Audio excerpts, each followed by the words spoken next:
Salve, psiconautas do Brasil! Esse é o seu canal de curiosidades sobre os mistérios da mente humana e os segredos da psiquiatria.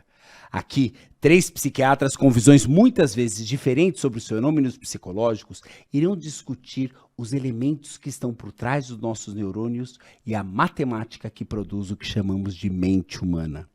Para que esse projeto dê certo, a gente pede que você deixe seu like, se inscreva no canal, ative o sininho das notificações, comente e compartilhe com seus amigos. Eu sou Rodrigo Ramos, psiquiatra e psicodramatista, e estou aqui com o meu querido Roberto Canton. Bom dia, boa tarde, boa noite, bem-vindo, psiconautas, a mais um capítulo da série. E também estou acompanhado do queridíssimo Ricardo Abel. Olá, pessoal.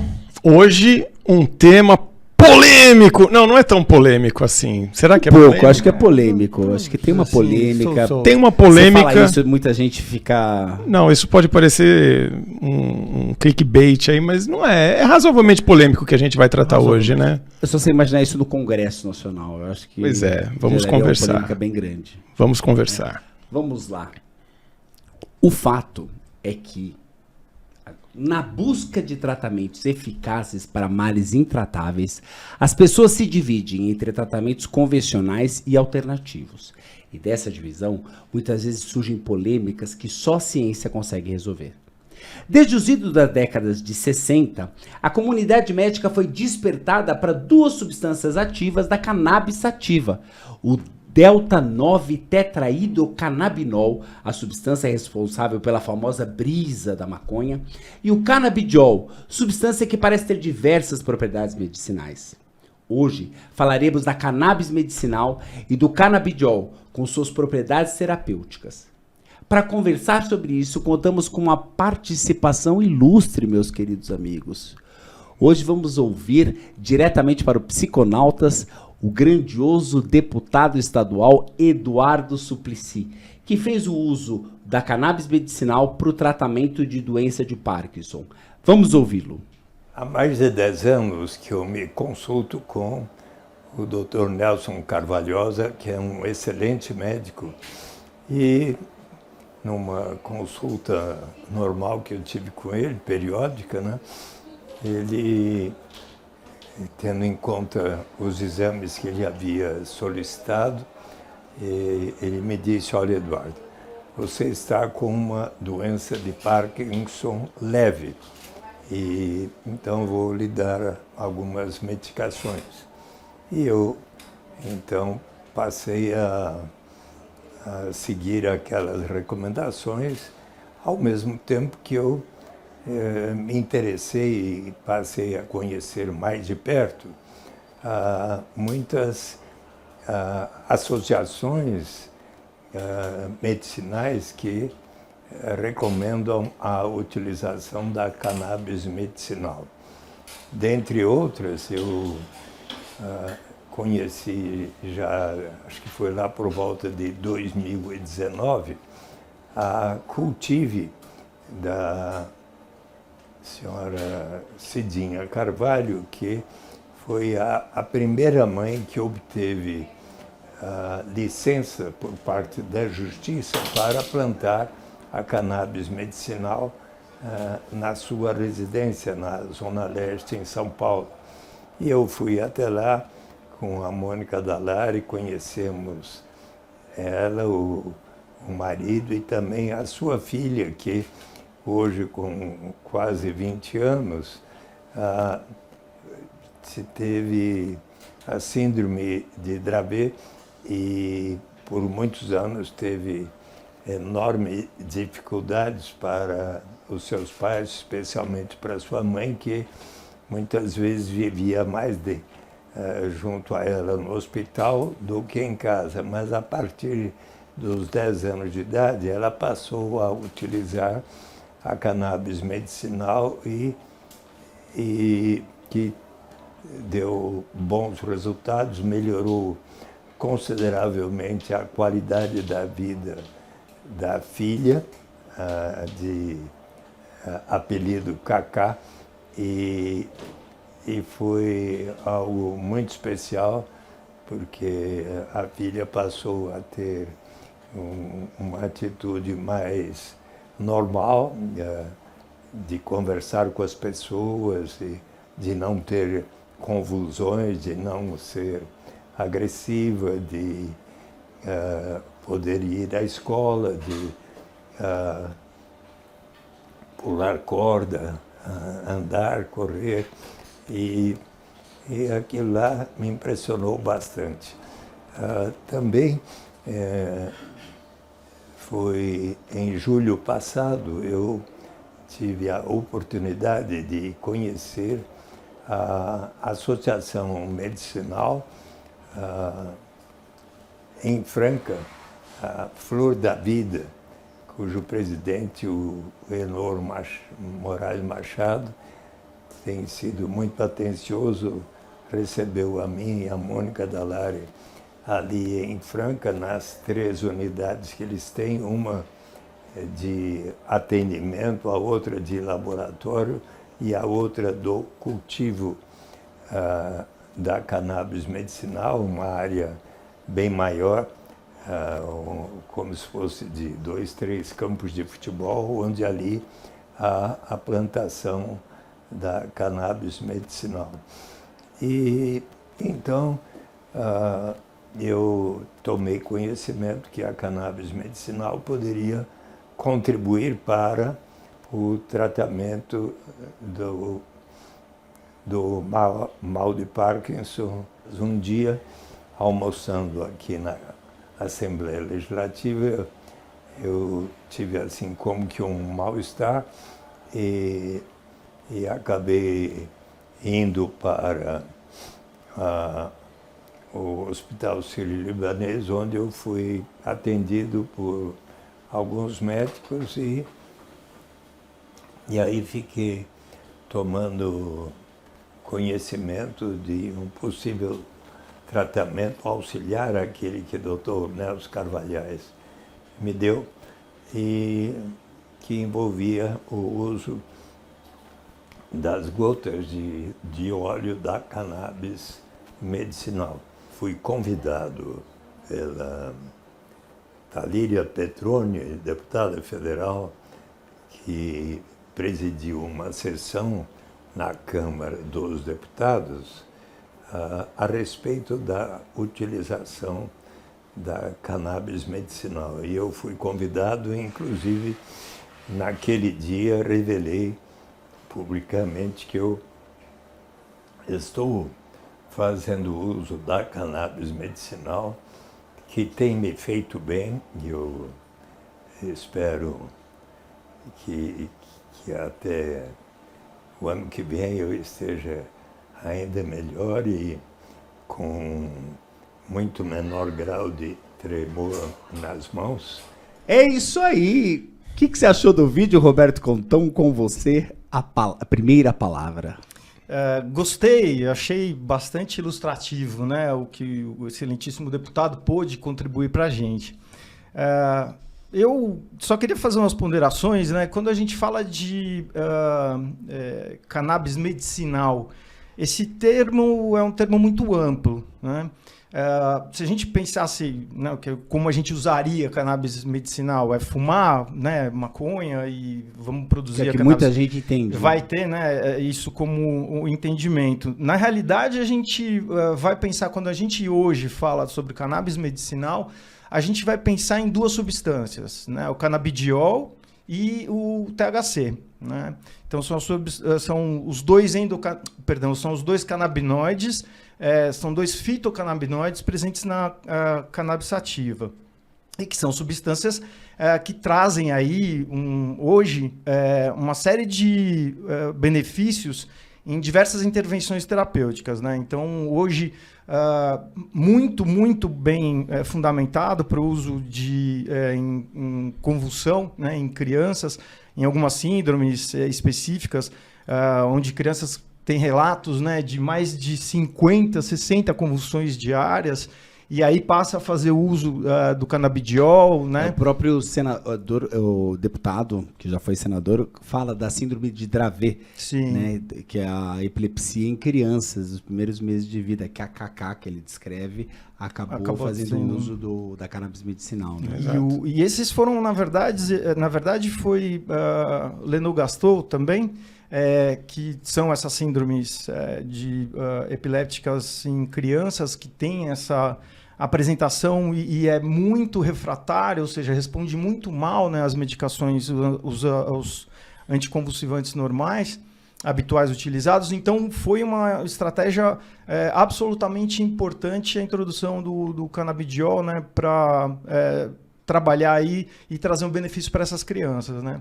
E, de alguma forma, o entendimento que existe uma gama ainda de outras doenças, né, a serem tratadas por esses amigos, né, o canabidiol e o THC, né, que quase são às vezes inimigos. Efeitos opostos, né, efeitos opostos por vezes, mas de alguma forma até complementares, né, se utilizados o THC em dose bem baixa. Mas ainda a gente vai ver a aplicação disso em muitas doenças e por isso que acho que é uma terapêutica bastante promissora, né? Ricardo Abel, como você vê o uso da cannabis medicinal e do canabidiol? Pois é. Cannabis medicinal, como o Roberto falou, é um nome que as pessoas usam muito, né? E que dá a impressão de que você pode fumar maconha para curar doenças. Eu, pelo menos, tenho essa leitura, né? Quando se fala cannabis medicinal. O que acontece é que a cannabis sativa, que é a planta, né, que é a maconha, ela tem mais de 100 componentes químicos dentro dela, chamados canabinoides, porque derivam dela, e destes 100, alguns podem ter efeitos terapêuticos úteis, né, na medicina, em diversas doenças neurológicas, talvez na área da psiquiatria também, não é? E o que se tem de comprovado é para controle dessas epilepsias, de difícil controle. Mas está em pesquisa muita coisa, né? Em especial compostos contendo canabidiol e com a ajuda do THC em alguns tipos de compostos. Por exemplo, pesquisas para ansiedade, tratamento da depressão, doenças neurodegenerativas, que é uma família de doenças onde neurônios em algumas áreas cerebrais vão morrendo, como a doença de Parkinson, né, que foi falada aqui pelo deputado.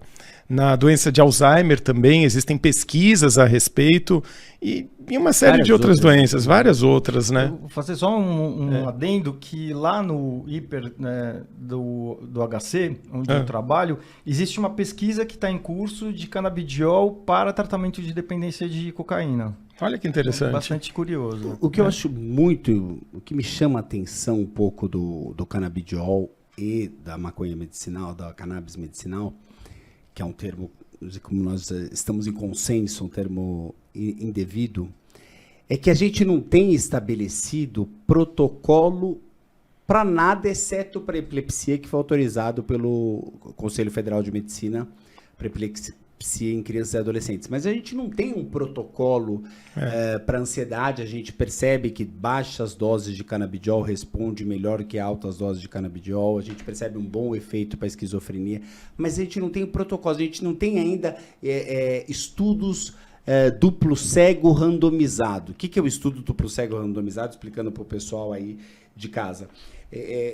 O estudo duplo cego randomizado é quando você pega uma população que vai receber o canabidiol e uma outra população que vai receber um placebo ou um remédio que trata originalmente a doença, ou um remédio que trata originalmente ou um placebo, né? O placebo é uma pílula de farinha. Então, o que acontece? A gente vai... nem o médico, nem o paciente sabe o que ele está tomando. Isso ficou muito famoso na época do Covid, né? Quando a gente tinha a vacina de Covid. Nenhum dos dois sabe. Por isso que é duplo cego. É cego para o médico e é cego para o paciente. Depois a gente vai pegar todos esses dados e compilar. O grupo que fez uso de canabidiol ou de cannabis medicinal tem que ser estatisticamente, ou seja, tem que ser consideravelmente superior ao grupo que tomou placebo. Senão eles são iguais, né? Foi só um acaso. Então, falta muito estudo desse tipo. E eu estou vendo o canabidiol ser prescrito de uma forma fabulosa, as pessoas estão prescrevendo sem pudor nenhum, e a gente ainda não tem grandes protocolos. O que eu vejo é que tem uma paixão, parece, né, envolvendo o tema. Quando a gente tem uma substância muito promissora, ela pode despertar esses tipos de empolgação. Teve um outro episódio nosso que eu comentei sobre, lá em 2016, se eu não me engano, teve o caso da fosfetanolamina. Não sei se vocês lembram do caso, que era a pílula do câncer, que foi um pesquisador lá da USP de Ribeirão Preto. São Carlos. Enfim, não lembro o detalhe. Preto também, mas que era do Instituto de Química, inclusive, e que se propunha a tratar o câncer e tal. E esse tema foi tratado de maneira muito emocional e não tão científica assim. Né? Por quê? Claro, as pessoas têm uma doença séria, que é o câncer. Sequer na época se especificava qual tipo de câncer. Falava que era para o câncer. Mas falar isso é muito geral, né? O que câncer de tireoide, por exemplo, tem a ver com câncer de ovário, sei lá.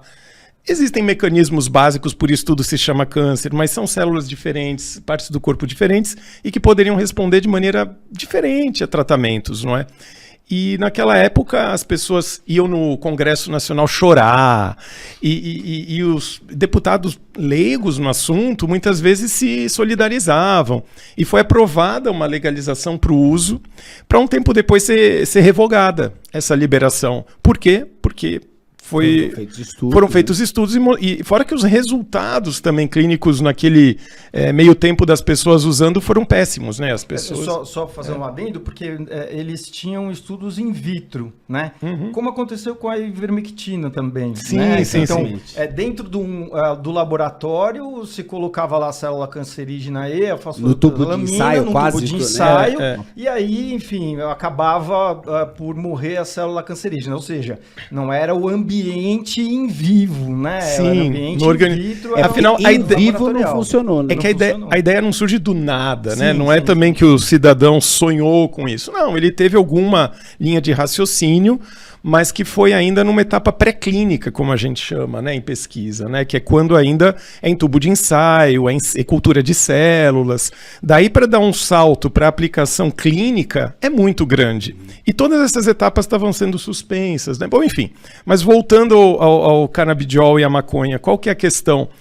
A gente está em época de pesquisa e é muito promissor, né? É muito promissor, mas eu tenho a sensação que tem um clima de empolgação muito forte e que as pessoas, talvez até colegas, eles copiam e colam os métodos e protocolos que existem para o tratamento da epilepsia, né, na infância, eles copiam esses métodos e colam para outras aplicações. Um artigo que não representa evidência final científica, né, mas que representa um indício, que representa que, olha, por esse caminho talvez exista um resultado, mas que para a gente ter peso de evidência científica é preciso que muitos estudos sejam feitos e depois compilados em grandes revisões sistemáticas, meta-análises e coisas. Eu tenho uma coisa assim, quando um produto ele é muito falado, muito demais, por exemplo, nós estamos numa situação em que nós estamos estudando o canabidiol e ele já está sendo prescrito como se fosse algo muito bem estabelecido. Me parece que por trás disso tem alguma coisa... Não sei se eu estou muito teoria da conspiração, mas tem a indústria fica por trás para vender o produto, porque você vê que hoje o canabidiol ele é defendido como o tratamento para diversas coisas, né? O canabidiol, a cannabis medicinal, etc. Ele até a gente já conversa sobre isso, mas eu acho que tem algo a mais aqui, né? Tanto que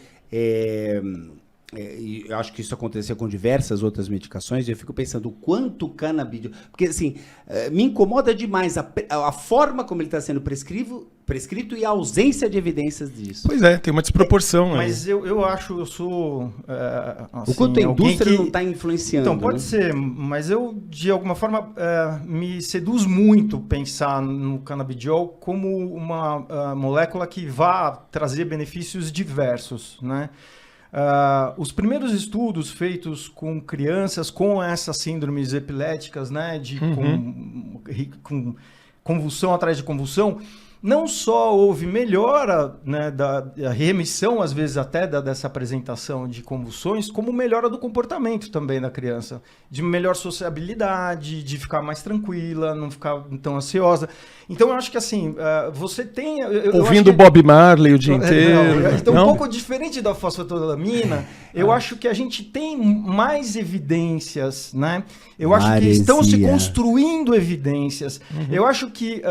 o fato de se prescrever em excesso, né, eu não acho que isso é algo ruim do ponto de vista que tem que... A molécula em si, né, tem que pagar o preço pelas pessoas estarem prescrevendo demais. Exatamente. Né? Então eu acho que pesquisar. As pessoas... Não, eu acho que tem gente, tem algumas pesquisas, né? Você levanta pesquisas, mas você não vê... tem grandes meta-análises. Então, por quê? Porque daí... Na própria ansiedade, acho que só tem 2. A fobia social só tem 2 ensaios clínicos. Então, mas assim, a fobia social é uma das características, até para o falar, né? A diminuição da ansiedade, que eu preciso tomar isso, né? Para diminuir a ansiedade, para falar com vocês. Para falar mais calmo, mais exatamente, tranquilo. Porque às vezes a gente se perde nos seus raciocínios. Mas voltando, que eu... São maravilhosos, mas a gente não entende. A base é maravilhosa. Mas os estudos, eles são mais difíceis, por quê? Porque também tem essa questão da concentração e do quê, né? Então, às vezes você faz o estudo só com canabidiol, sem THC, às vezes você usa THC 0,2 e canabidiol. Então, assim, às vezes a dose de canabidiol que você dá para o paciente é diversa daquele outro estudo. Então fica muito difícil você parear esses estudos e comparar, né? Então eu acho que esse é um dos problemas. Porque ainda é inicial, né? Nós estamos numa fase muito inicial. Mas eu acho que como uma doença que, por exemplo, o Parkinson, né? A gente sabe que o Parkinson não é só difícil de tratar, mas uma das medicações que trata o Parkinson também, com o tempo, pode até desenvolver a discinesia, né? Que é a alteração motora. Então, a própria medicação que controla o Parkinson pode piorar um determinado tempo tomada o próprio movimento do indivíduo. Sim. Então, assim, o que você tiver disponível... vale a pena, né? Algo que não tenha um efeito colateral significativo, que, assim, até um pouco mais o será que você não está dando um salto por cima das etapas de pesquisa? Pode ser. Eu entendo o que você está falando. Falar exatamente disso. Vamos para o pessoal entender. Fala um pouquinho da doença de Parkinson, Ricardo. Explica um pouco disso que tem o deputado e depois a gente fala exatamente o que o Roberto está... Bom, uma prévia. A doença de Parkinson ela é do grupo das doenças neurodegenerativas, que é o nome que a gente dá em medicina para doenças onde neurônios vão morrendo. Neurônios são as células que compõem o sistema nervoso. Quando a gente tem doenças neurodegenerativas que comprometem o sistema nervoso central, que é o cérebro e o encéfalo em si, você tem morte de neurônios em localizações específicas. No caso da doença de Parkinson, existe uma área do encéfalo chamada ponte. Existe uma ponte dentro das cabeças de todos vocês. E dentro da ponte A ponte leva a sua ponte? Não. Não. Niterói. Essa piada foi ruim. Na ponte você tem uma localização chamada substância nigra, que tem esse nome porque, curiosamente, os neurônios dessa região são ricos em melanina. A mesma melanina que a gente tem na pele, que faz a pigmentação da pele ser mais escura, mais clara. E esses neurônios são ricos em melanina e na análise microscópica você vê que eles são mais escuros mesmo. Bom, e daí? E daí que esses neurônios são especializados em produção de dopamina, né? E a dopamina ela é fundamental neste circuito da substância nigra para uma área chamada estriatal, né, do estriado do cérebro, que é uma outra área, e que regula a motricidade, participa da regulação do movimento do indivíduo.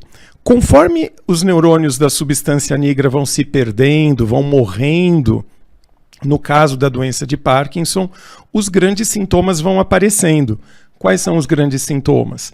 Quem tem doença de Parkinson pode ter tremores grosseiros de extremidades. Que o deputado até mostra que ele está bem agora, depois. Que são tremores tipicamente de alta amplitude e baixa frequência. Isso é, ele oscila muito e devagar. Não é como o tremer de frio, que a gente treme fininho, né, que seria alta frequência e baixa amplitude. Mas no Parkinson não.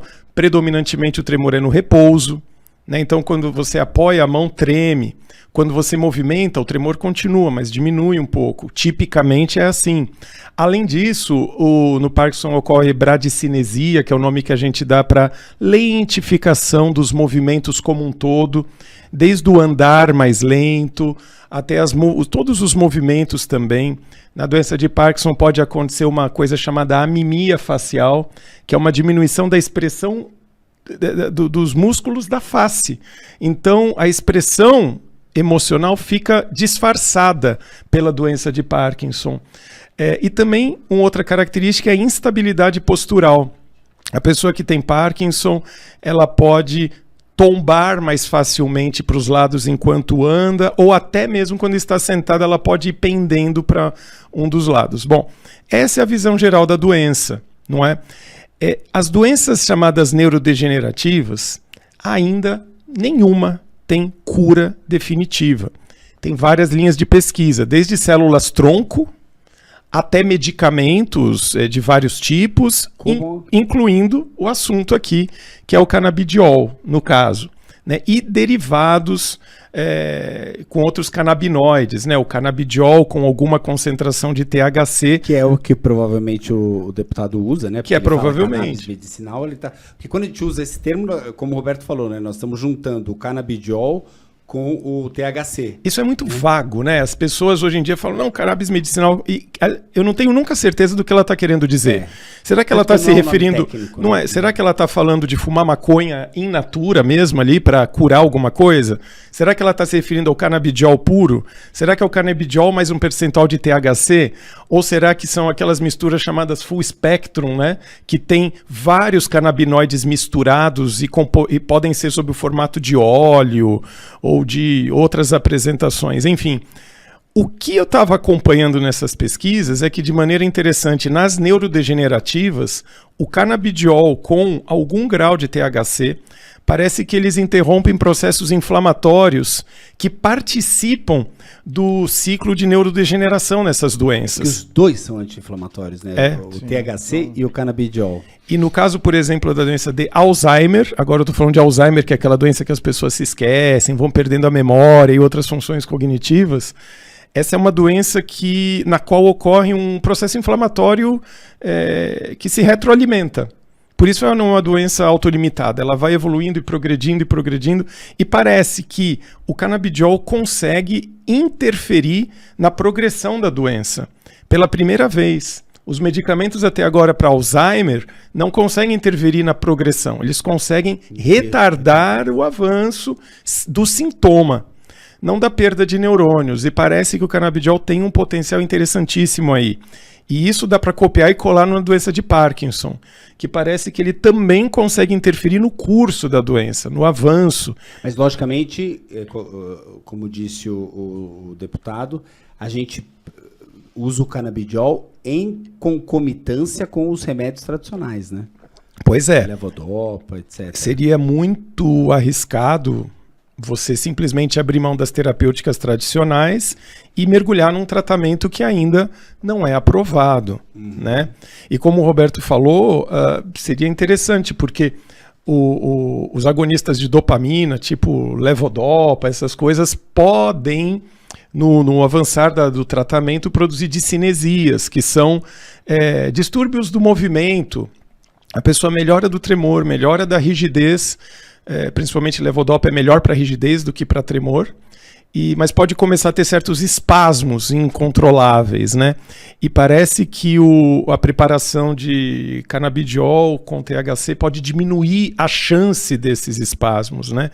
Ou seja, Que é o que provavelmente o deputado É muito chama de promissor. cannabis medicinal. mas eu gosto de destacar que é promissor. Ainda não é... E ele coloca também uma coisa que chama atenção, que ele descreve que tinha uma dor na perna também, né? Sim.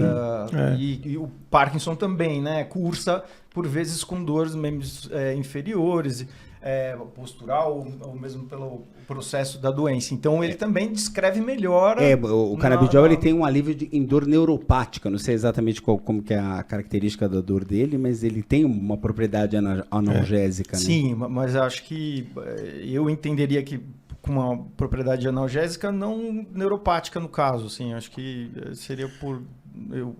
Não dá tendo pra a ver saber, com gente. contratura, né?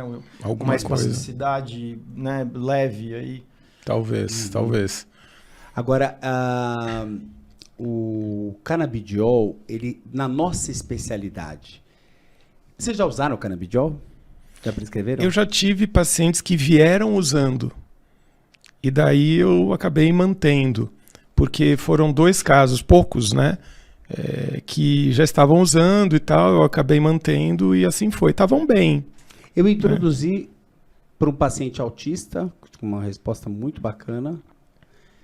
Também introduzi para uma paciente ansiosa, mas eu não tive uma resposta interessante nesse caso. Eu introduzi para 2 senhoras com dor crônica e depressão. E tive boa resposta com a dor. Para a dor. Na nossa especialidade, o que o canabidiol é mais indicado? Na nossa especialidade, eu acho que ansiedade, ansiedade né? e depressão, acho que é o que está mais esquizofrenia em voga, também é né? muito usado, né? O Parece que canabidiol sim. ele tem propriedades antipsicóticas. É. Ele faz o oposto do THC, porque o THC ele promove a psicose. O canabidiol, como ele faz o oposto, ninguém sabe ainda o mecanismo, como que ele interagiria com o sistema dopaminérgico, que também está ligado à psicose. Mas ele foi comparado com haloperidol com uma semelhança muito interessante. Interessante. Parece que um ponto que se pode criticar sobre o canabidiol é que parece que serve para tudo, né?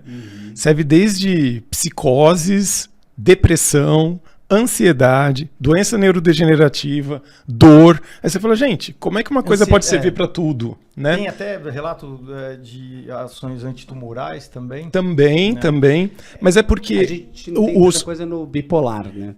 Transtorno bipolar eu não vi nada a respeito, mas assim, porque... Eu vi sem nada, sem resultado. Sem resultado. Mas isso é porque embora o THC ele seja ele é indicado para euforia, né? Que poderia ser interessante por causa de mania. Poderia. Que é o caso O canabidiol, você diz, né? O THC? O THC. Ah, é? Olha, interessante. Isso eu não vi, não. Mas ele tem uma ação euforizante? O THC, não. Ele é usado para tratamento de euforia. Interessante. Ele abaixa, a maconha ela não é uma droga euforizante como é a cocaína, por exemplo. Não, mas ela tem uma produz uma certa prazer, euforia, etc. um certo prazer. Não dá para falar uma euforia grande, mas ela é mais brisante. Mas assim, essa sensação de que o canabidiol pode servir para tudo tem a ver com a própria natureza do sistema endocannabinoide. Porque é o seguinte, quem não sabe, é muito amplo. O sistema nervoso humano normal, ele tem receptores para substâncias que são parecidas com essas substâncias da maconha. Né? Exatamente. Como a anandamida e aquele ácido graxo, araquidônico, aracnodoilglicerol. 2-aracnodoilglicerol. Este mesmo. E estas substâncias são produzidas naturalmente pelo sistema nervoso e, portanto, se elas são substâncias produzidas no sistema nervoso, existe todo um sistema de receptores que é como os neurônios se comunicam. Eles produzem neurotransmissores e essas substâncias chamadas neurotransmissoras se conectam a receptores em outros neurônios. Os receptores canabinoides, eles são muito difusos no sistema nervoso em vários circuitos. Então eles podem estar... por isso que dá uma impressão que eles servem para tudo, porque eles afetam muita coisa. Eu só queria que você explicasse exatamente isso de um jeito um pouquinho mais simples. Um pouquinho mais simples? Puxa vida. Você quer dizer a respeito da neurotransmissão e receptores? Exatamente. Por que serve para tudo? Bom, então neurotransmissão é como as células do cérebro conversam entre si. Olha que interessante, os neurônios, que são as células cerebrais, eles não estão encostados um no outro. Eles não se encostam como os meus dedos estão se encostando aqui, não é assim. Falou, mas como que essas células se conectam e se comunicam? Como elas conversam? Como que uma informação passa de uma para outra? Para começar, uma informação química, tá? E é como se um neurônio liberasse uma substância química para fora dele, no espaço que tem entre ele e o próximo neurônio. Essa substância química chama neurotransmissor. O neurotransmissor fica ali flutuando, boiando, ele foi despejado para fora de uma célula e ele vai boiar e ficar ali boiando até encontrar a membrana da célula ao lado. Esse fenômeno, o fenômeno de sinapse, que as pessoas devem ter ouvido esse nome, sinapse, por aí. Sinapse é isso, é o nome da comunicação entre células nervosas, entre os neurônios, que são neurônios vizinhos. Eles estão bem pertinhos e fazem uma fenda, chamada fenda sináptica. Esse espaço entre as duas células nervosas chama-se fenda sináptica. Eles não encostam. Mas funcionam assim, um neurônio vomita aquela substância nesse vão, essa substância ela se conecta a receptores de membrana do neurônio seguinte. É isso que a gente chama de sistema de neurônio, de neurotransmissor e receptor de membrana. Agora, como isso se liga ao sistema endocannabinoide? Então, o sistema endocannabinoide funciona desta maneira. Existem receptores para endocannabinoide chamados CB1 e CB2. Esse é o nome do receptor. Né? Nome do receptor. E existem os neurotransmissores endocannabinoides, né? Como a anandamida e o nosso amigo... Exatamente. 2-aracnodoilglicerol. Agora, é muito interessante, né? Porque a maconha ela foi descoberta primeiro antes da anandamida. Antes da anandamida. No programa que eu falei, que é interessante que logo que ela foi descoberta, que ela tinha efeitos psicomiméticos ou psicoativos, isso é uma piada interna, porque na verdade a gente estava discutindo se a maconha ela tem o que a gente chama de efeito psicoativo ou psicomimético. O que significa isso? Ela mexe, por mexer em emoções, coisas desse tipo, ela seria psicomimético, ou também por ter essa ação emocional, ela seria chamada de psicoativo. É uma discussão retórica, mas enfim. Eu até me perdi o que eu estava falando. Onde que você ia chegar, né? Não sei o que você não falou?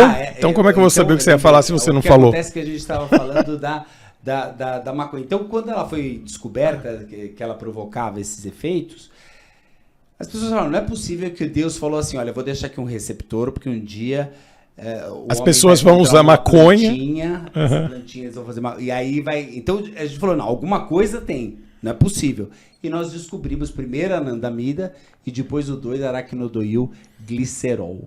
Exato. Eu gostaria de fazer uma observação que eu estava comentando há uns 20 anos atrás. Há uns 20 anos? Não. Há uns 20 anos. Isso. Ou atrás. Você não precisa do atrás. Isso, tá. 20 anos atrás ou há 20 anos. É Obrigado. Isso, né? Tá bom. Que... uma substância foi desenvolvida para as pessoas emagrecerem, né? E era, na verdade, ela usava o mesmo receptor da anandamida, né? E rimonabanto. E foi uma substância que foi descontinuada, né? Por conta por induzir a comportamento suicídio, né? E eu estou falando isso, né? Porque é o cuidado que a gente tem que ter, né? No que a gente está mexendo. Exatamente. Né? Então, Eu acho que por isso que também a pesquisa é fundamental, né? Do que se faz. É importante que as pessoas saibam, eu acho que assim, nada contra prescrever canabidiol ou cannabis medicinal, que é uma coisa que a gente ainda não tem um consenso do que seja, Mas a pessoa, quem está tomando tem que estar consciente que está fazendo uso de uma substância experimental. Experimental. Sim. Um termo de consentimento, Tanto né? que é indicado pelo CFM um termo, que a pessoa assine um termo de consentimento livre e esclarecido. Exato. Né? Porque é uma coisa completamente experimental. Acho importante. Sim, sim. E nesse sentido, como é que a gente... Agora, se você quiser... Você estava dizendo, tendo uma discussão com o Ricardo, com o Roberto, quando eu interrompi. Do quê? Que você falava do... Será que a gente não está pulando fases de pesquisas? Ah, sim, pois é. De fato, estamos. Eu acho que isso é um ponto pacífico. Quando a pessoa começa a usar canabidiol ou outros compostos, com canabidiol e THC, enfim, para indicações que não sejam exatamente a epilepsia na infância e adolescência, que é essa indicação formal. Por quê? Qual diferença faz? Quando as entidades médicas liberam uma substância para o uso, essa liberação inclui protocolos de como usar. Então você tem questão de dose, se a dose varia com o peso do paciente ou não, intervalos de tomadas, uma lista de possíveis efeitos colaterais, um monte de coisa. E você não pode simplesmente copiar e colar de um tratamento de epilepsia e fazer igual ou copiar o protocolo para tratar depressão, vamos dizer. Porque o estudo foi feito para verificar a epilepsia. Eu não sei se para a depressão são as mesmas doses, os mesmos... E provavelmente não são. Provavelmente não são, talvez muito menos, talvez igual, talvez mais. Ansiedade, por exemplo, a gente precisa de dose baixa. Uhum. Quando você vai para esquizofrenia, é dose mais alta. Isso então, falando de canabidiol. Fora que tem é tanta variável, porque primeiro tem a questão da dose, mas tem a questão, estamos falando de canabidiol puro ou de canabidiol mais um percentual de THC? Ou será que a gente está falando de um composto que tem mais canabinoides? Então, a gente teria que definir do que estamos falando em primeiro lugar, para poder definir depois, canabidiol, qual é o protocolo? Canabidiol mais THC, qual é o protocolo? Canabidiol mais THC mais outros canabinoides, qual é o protocolo? E a gente ainda não está nesse ponto. Então, essa aqui é a minha crítica. Tanto que a gente faz o uso hoje, que a gente chama de uso compassivo. Né? O que é o uso compassivo do canabidiol, ou da cannabis? A Anvisa ainda não autorizou no Brasil o uso baseado na população brasileira, ainda não está regulamentado o uso do canabidiol. Então ele pega a partir de estudos feitos em outros países, porque na verdade para um produto ser comercializado no Brasil a gente tem que ter a pesquisa feita entre brasileiros. Então ele pega estudos feitos em outros países e autoriza, que foi assim que eles acabaram autorizando o uso compassivo para epilepsia. Então a gente ainda não tem uma liberação da Anvisa, isso que é importante que também fique registrado. Uhum.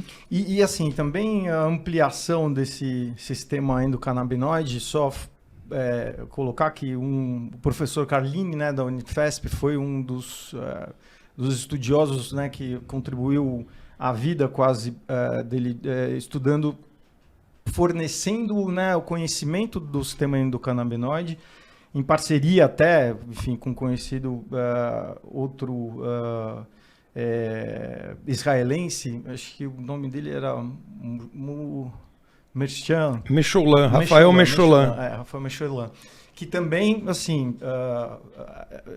juntos, né, dissecaram o sistema endocannabinoide. Então, que descobriram, enfim, essa amplitude desse sistema. Que ainda falta muito para descobrir, né? Falta muito. Acho que é por isso que a gente ainda... a gente diz que funciona para tudo, mas a gente não sabe exatamente por quê. Né? Por exemplo, a gente sabe da esquizofrenia. Tem um potencial antipsicótico do canabidiol, mas por que exatamente? A gente não tem todo esse domínio. Ansiolítico, ele ajuda na ansiedade. Existem alguns estudos que apontam que o canabidiol atua sobre o sistema da serotonina, o sistema serotoninérgico, muito ligado a quadros depressivos e ansiosos. Então, ele ajudaria tanto na depressão quanto na ansiedade. É preciso saber melhor, até no médio e longo prazo, como isso acontece. Você não pode acontecer alguma coisa parecida com...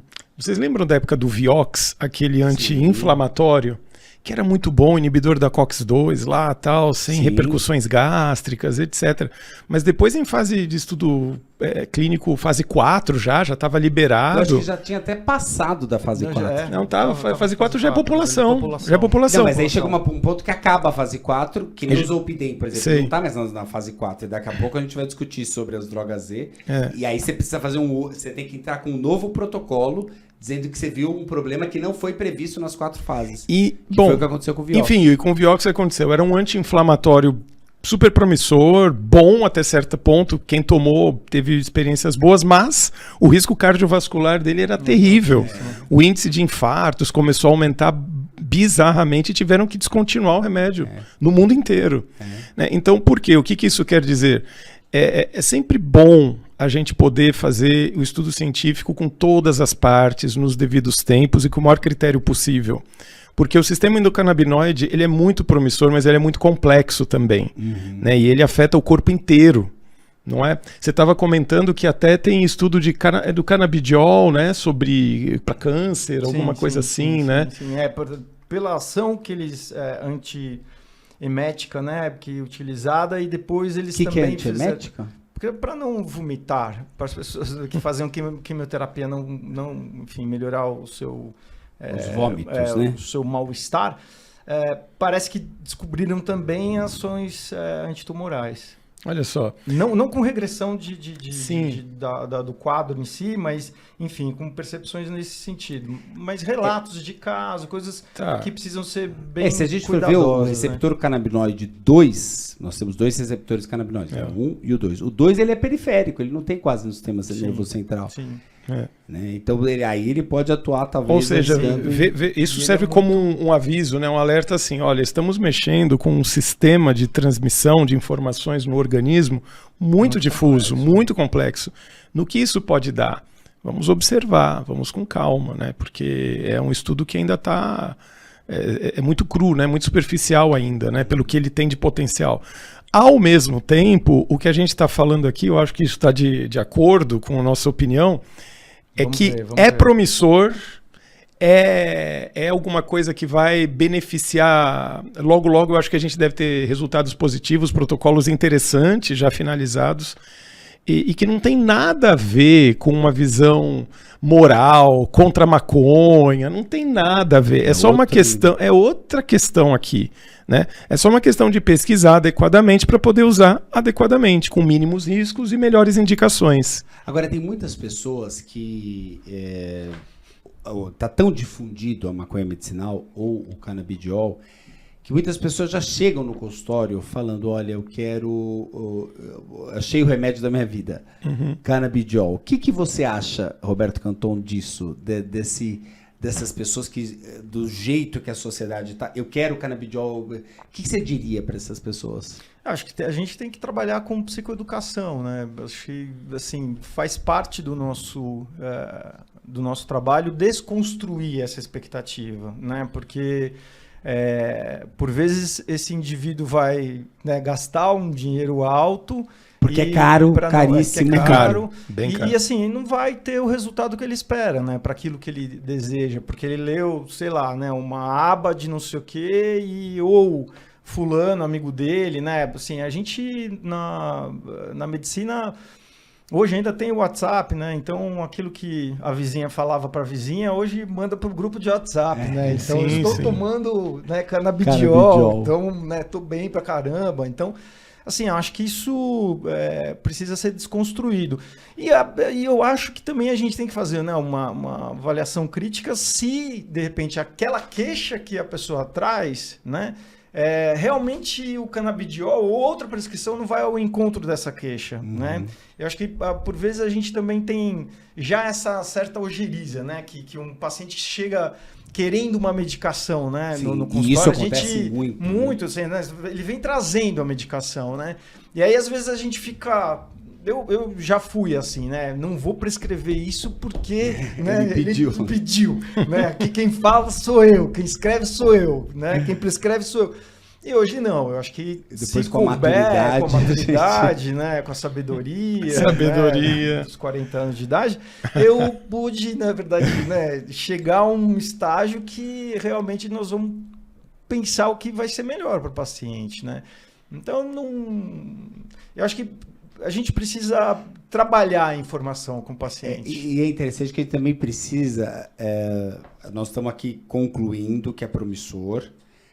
Talvez que a gente tenha que ter alguma cautela na prescrição. Não sei se o Roberto Cantão concorda. Total. Mas nós temos muitos colegas prescrevendo bastante essa medicação. Tem respeito do encontro eles, né? de medicina canabinoide ou endocannabinoide, não sei como é que é exatamente. Eu já vi isso. E eu penso, poxa, todos vão se encontrar para prescrever para epilepsias raras e assim, são raras essas epilepsias de difícil controle, que é indicação formal. Acho que se for encontro médico, você pode até discutir.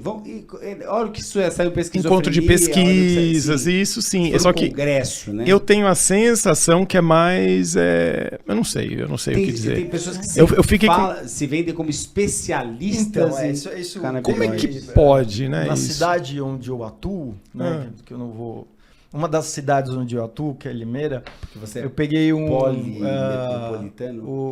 paciente, uma vez, que ele foi prescrito para ele canabidiol e Venvance, né? Porque ele estava... Ele tá na moda, ele tá na crista da moda. Ele estava com muita ansiedade, né? Muita ansiedade, então foi dado canabidiol. Como ele ficou mais apático, mais sonolento, foi dado Venvance para ele. Quer dizer, a gente começa a medicar, aí, em alguns casos até cabe, mas geralmente a gente está medicando o efeito colateral da medicação. Mas assim, essa... Tem casos que cabe isso. Mas esse é o bizarro do bizarro, né? Na verdade, eu só falei porque... não caberia qualquer inibidor seletivo de recaptação de serotonina, né? Que ele tinha um quadro meio pânico-like, assim, uma ansiedade, né? Quase pânico. Mas enfim, o que eu quero dizer é que a gente cai num desserviço, né? Na prescrição. Então, eu assim acho que pensando em polifarmácia de uma mulher que está em uso, por exemplo, de codeína, né, para modulador, uma série de outras medicações. Então, eu acho que assim, me arriscar a prescrever algo que ela pode se dar bem, né? Eu acho que ok. Mas assim, eu nunca prescreveria para depressão. Né? Nunca. Não prescreveria do que tem agora, né? Do que a gente tem de evidência agora, né? Do canabidiol, né? Não prescreveria para depressão, não prescreveria para ansiedade, não prescreveria para esquizofrenia, transtorno afetivo bipolar. Ou seja, psiquiatria, basicamente. A gente não tem evidências sólidas, né, da segurança desse uso. Mas né? o que dizer para os nossos ouvintes, nossos espectadores e ouvintes, que tiveram prescrito canabidiol? Para a área de psiquiatria, você diz? Psiquiatria. Principalmente, vamos ficar na área da psiquiatria. Eu acho que tem um efeito placebo, né? Assim, primeiro, mas a gente não pode dizer que o canabidiol seja um placebo. Né? Não, mas é que assim, falta que a gente respeite o que me pega é só a falta de protocolos, porque eu me sentiria inseguro. Eu sentiria que eu estou fazendo o paciente com uma experiência com ele. Se são aqueles casos de pacientes refratários, que nada melhora, passa mal com tudo, não se adapta, porque isso acontece, né? Sim. Existem, não sei se os nossos ouvintes, aí, os nossos espectadores, eles sabem disso, mas nem todas as pessoas se adaptam igualmente aos diversos medicamentos que podem ser usados. Então, tem pessoas que podem ter efeitos colaterais. E às vezes o tratamento fica insustentável. Ou ela não tem efeitos colaterais, mas ela não tem resposta. A resposta aos tratamentos tradicionais não é garantida. É uma chance, mas não é garantida. Bom, então nisso pode ter aquela pessoa que já tomou de um tudo, não se adaptou, teve efeito colateral, e agora? Aí entra naquela coisa de e agora? É uma prescrição meio heróica, né? Meio compassiva. Você vai fazer o que agora? Não tem o que fazer? Talvez nesse caso. Mas se são aqueles casos de pessoas que mal se trataram e a gente tem outras opções mais seguras, acho que é por aí que vai. E não tem nada a ver com o canabidiol com certeza é uma fraude. Não é isso. É isso que é importante. Não é frisar, isso. né? É que ainda falta um pedaço das evidências para a gente prescrever com segurança. Para eu vou prescrever para um paciente meu como eu prescreveria para o meu irmão, para minha mãe. A gente tem que tomar cuidado. A tolerabilidade da substância ele é muito tranquilo, né? O canabidiol praticamente só dá sonolência, ele dá outros no pior cenário, Eu acho que também a gente pensar que existe um modismo, né, dentro da medicina, né? Eu acho que vira e mexe você tem uma substância. Mais uma vez, eu volto a falar que eu acho que é uma substância absolutamente promissora. Acho que a gente vai encontrar muitas respostas e, assim, acho que até inimagináveis, né, com o canabidiol. Eu penso isso. Daqui a um tempo. Mas, de qualquer maneira, eu acho que sim, que tem gente que já vem numa pegada mais marqueteira, então tem cursos aí específicos, né, para você virar um prescritor de canabinoides, né? Então, acho que isso vai desenhando um modismo que eu acho que é um pouco delicado, né? Sim. Mas é um pouco perigoso. É um pouco perigoso, nessa seara. É assim, e eu acho que também tem muito médico que tem aquela questão, né, também. Eu estou prescrevendo a última medicação que saiu, né? Enfim, ou até estou importando dos Estados Unidos essa última medicação, né? Sim, enfim, sei. isso dá um ar de modernidade, né? Para ele, dá um ar de contemporaneidade. Quer dizer, nós respeitamos toda a promessa e toda a característica do canabidiol e, eventualmente, da combinação canabidiol com uma porcentagem de THC. Né? O que nós aqui estamos discutindo é que, da forma como está sendo prescrito, pode ser demasiado. Nada contra os colegas que fazem isso, mas ainda não existem muitas evidências científicas para dar todo esse respaldo. Né? Nós acabamos de ver aqui o deputado Eduardo Suplicy relatando grandes melhoras com o canabidiol. Mas é importante saber que o canabidiol não passou por toda a fase de estudo na doença de Parkinson. Ele não passou ainda por tudo que a gente precisa passar, por todas as fases. Quem lembrar do Covid vai levar que tem fase 1, fase 2, fase 3, fase 4. Não passou por tudo isso para ser prescrito da forma como ele está sendo prescrito, mas respeito a declaração dele, né, de que teve uma melhora significativa. Eu acho, se a gente sair um pouco da esfera científica e para a esfera do achômetro, com base em estudos que são ainda estudos de porte menor, não é? Ensaios clínicos de porte pequeno, eu sou um otimista. Eu acho que para alguns casos, por exemplo, para Parkinson e para Alzheimer, eu acho que vai rolar. Como acho que para ansiedade, distúrbios do sono pode ser muito interessante. Eu acho que vai dar bom. Só que ainda não deu. Então, como é que a gente... Eu não me sentiria muito à vontade de sair prescrevendo por enquanto, não é? Salvo situações excepcionalíssimas. Mas na rotina habitual, colocar ainda o canabidiol e outros derivados no mesmo patamar de segurança que tratamentos mais tradicionais, eu acho que ainda não dá.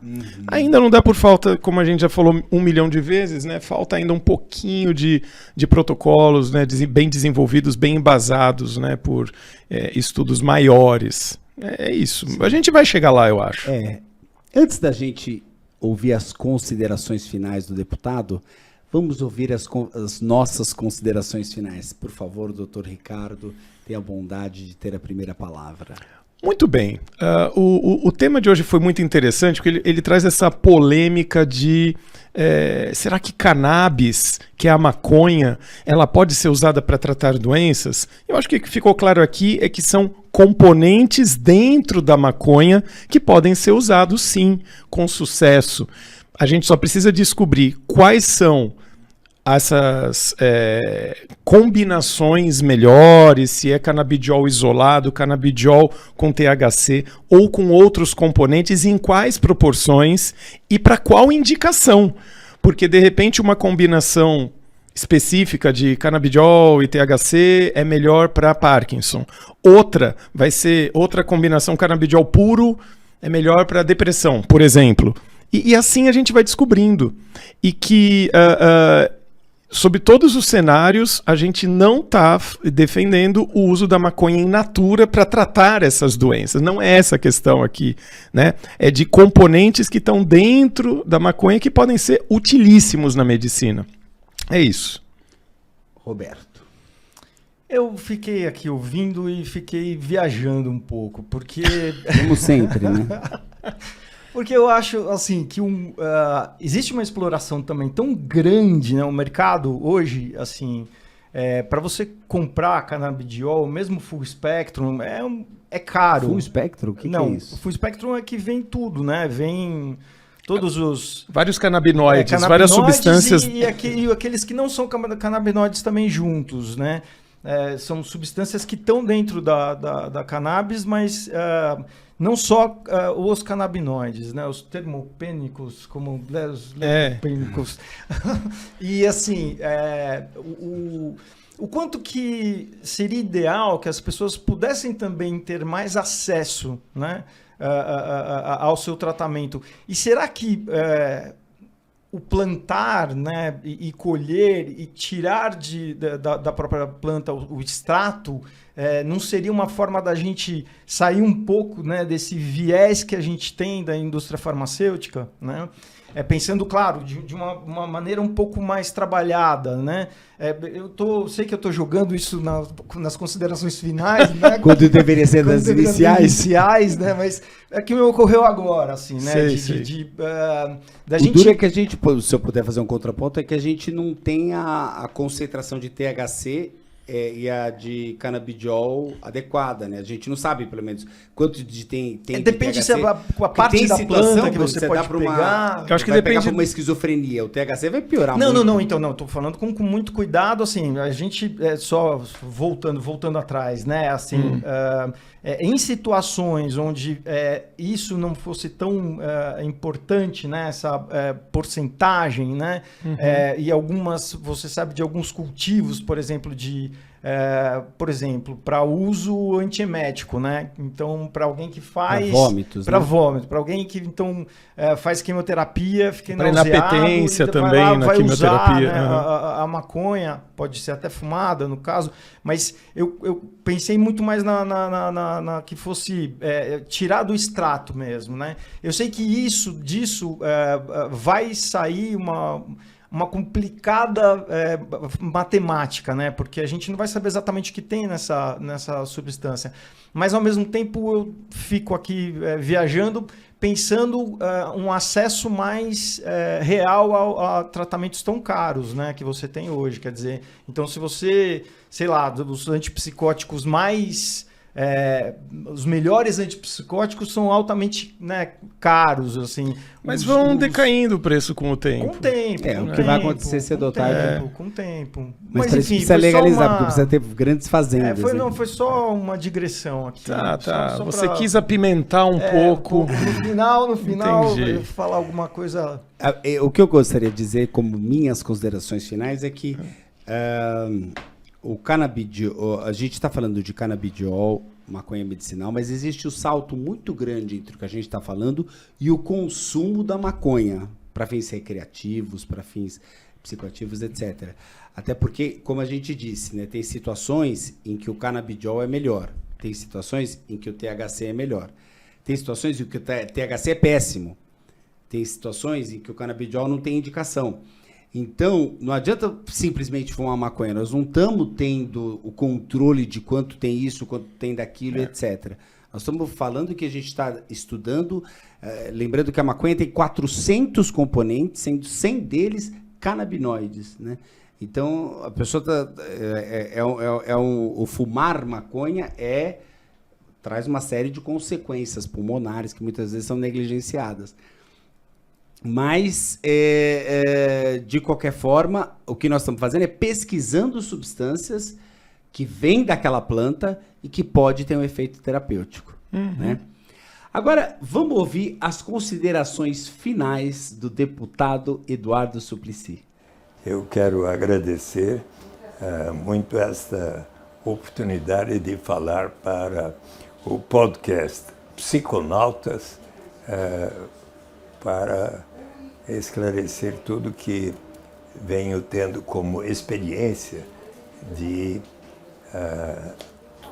utilizar-me da cannabis medicinal para melhorar a minha qualidade de vida e, inclusive, enfrentar o problema que me foi diagnosticado, que eu tinha levemente a doença de Parkinson. E eu acho que a cannabis medicinal está colaborando para que eu tenha uma melhor qualidade de vida. Muito obrigado, um abração a vocês. Bom, o prazer é nosso, deputado Eduardo Suplicy. Realmente foi incrível a sua participação e eu gostaria de agradecer muito a sua disponibilidade numa agenda tão cheia para receber os psiconautas e falar da sua experiência com o canabidiol. Com certeza vai ajudar demais a população. E eu gostaria de agradecer vocês também, espectadores e ouvintes, e dizer e pedir para vocês, para que esse projeto dê certo, a gente pede que você deixe seu like, se inscreva no canal, ative os sininhos das notificações, comente e compartilhe com os amigos.